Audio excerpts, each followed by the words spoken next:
So these are 8 suburbs that are tipped to explode in the in the near future in Melbourne. Yeah, within the next 12 months. But, as we always say, it's not only, short-term growth that we're after in property, it's long-term growth. Victoria is going to be the biggest capital city in Australia in population. That suburb is going to more than double over the next 15 years. Huge. We're back to Melbourne because it is a hot topic at the moment.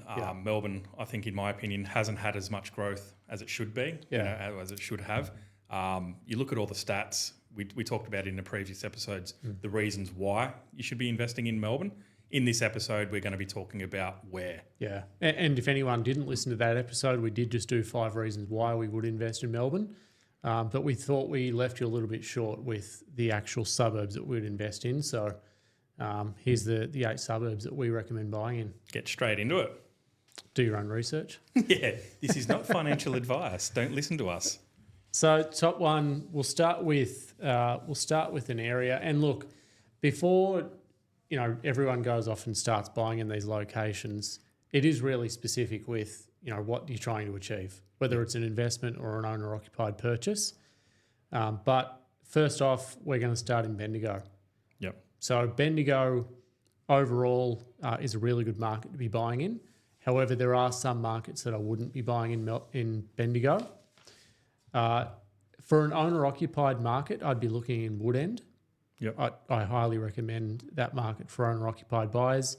Still great as an investment, but you're going to achieve lower yields because it comes at a higher price point.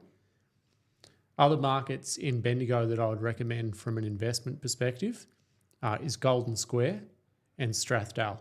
Yep. They both come at a lower price point and still have really good yields. What sort of price points are they in those areas? You can enter that market for $600K. Yeah, perfect. So even, self-managed super fund investment, first home buyers, it's a pretty good market all around. Yeah, and it is quite a strong little local economy there. Yeah. And it isn't just pulling, suburbs out of the hat here. These are markets that, I've done actual research on. And if anyone wants the information behind them, just shoot us a message and I can send you those documents. 100%. So on to the next one. So that was a Bendigo as a city and a few suburbs within that. Yeah, exactly. So what are some of the other suburbs you've been looking at? So look, purely from an investment perspective in Geelong, there are some great owner-occ markets in Geelong. I do recommend buying in that area. But if we're sticking around that lower end, sub $1 million investment price points, I'd be looking into Corio. Yep. Corio, again, you can still enter that market around the $600-700K. So really good. The reason I mentioned that market, not only from the growth and rental perspective, but because it's attractive for so many price points. Yep. So Werribee, did I pronounce that right? Yeah, Werribee. Werribee. So what's the population growth for Werribee? The problem is it's local government area population forecast growth. And Werribee is a suburb within these local government areas. Werribee, Hoopers Crossing, Pakenham and Craigieburn, they're all within these local government catchments that we're mentioning. Yep. Hence the reason it's not only the supply and demand and growth cycles and affordability within those markets, it's also that future population growth for that market and incoming supply for these markets as well. Yeah. So the suburbs again are Werribee, Hoopers Crossing, Pakenham and Craigieburn. Yeah. And for anyone who did or didn't even listen to the previous 5 reasons why we'd invest in Melbourne, one of the reasons was its population forecast as a whole. Yep. For Victoria as a whole. Now, Victoria is going to be the biggest capital city in Australia over the next 20 years. It's going to have a bigger population than Sydney. But as we know, it's not just spread across the board. That population are going to be in specific regions. And we did mention Melton and Truganina, was it, Brad, on the last one?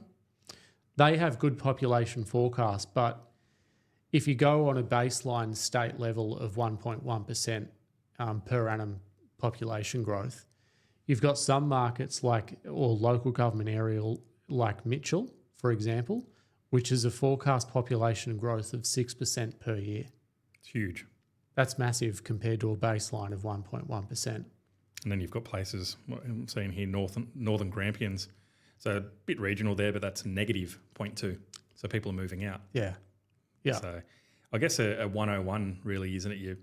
One of the metrics you should always be looking at is that area going to grow? Is there going to be demand for that asset you're purchasing? And that's the thing. We can sit here and do more specific sort of micro research with seeing what, the stock on market or inventory is for the property types or individual markets or clearance rates and days of markets and all of this.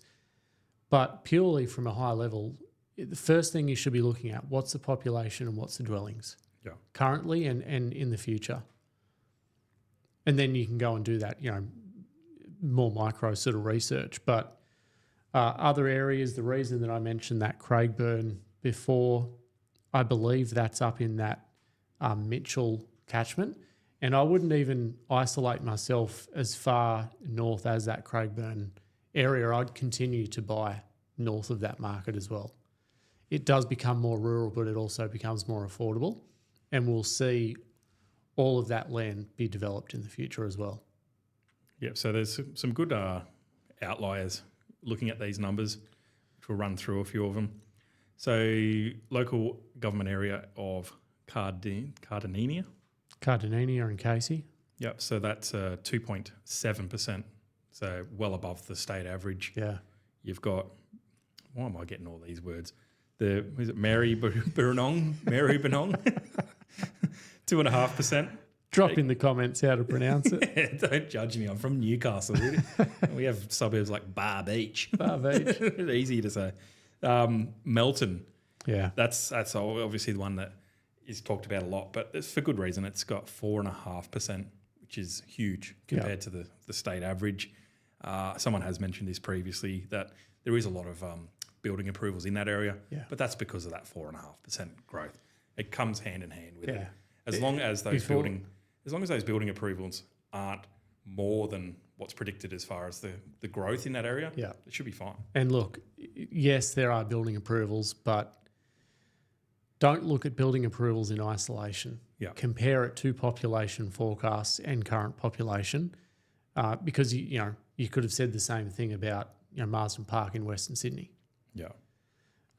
Other areas that is listed on here, and just to highlight it, that Mitchell catchment, for example, 6% year-on-year population growth.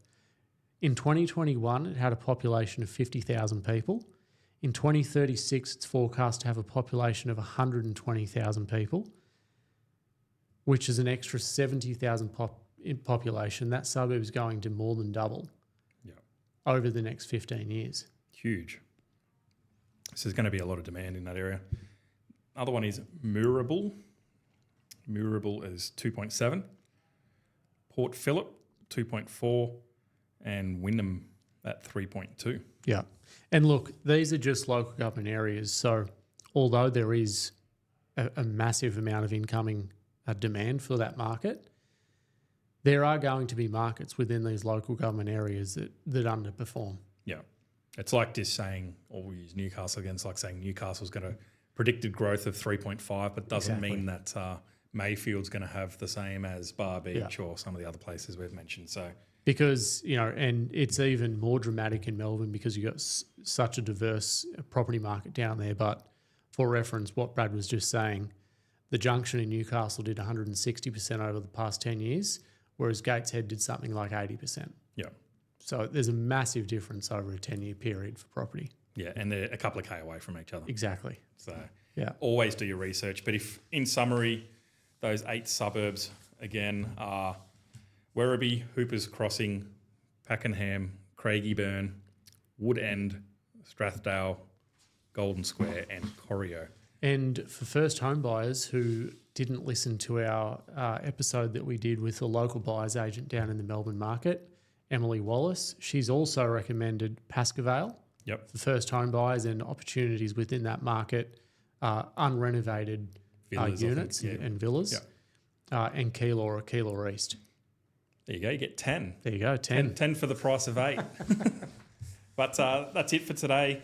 Drop it in the comments. Sorry, if there's any other areas you want us to do a bit of a review on, or if you agree or disagree with any of the suburbs we've mentioned. Yeah.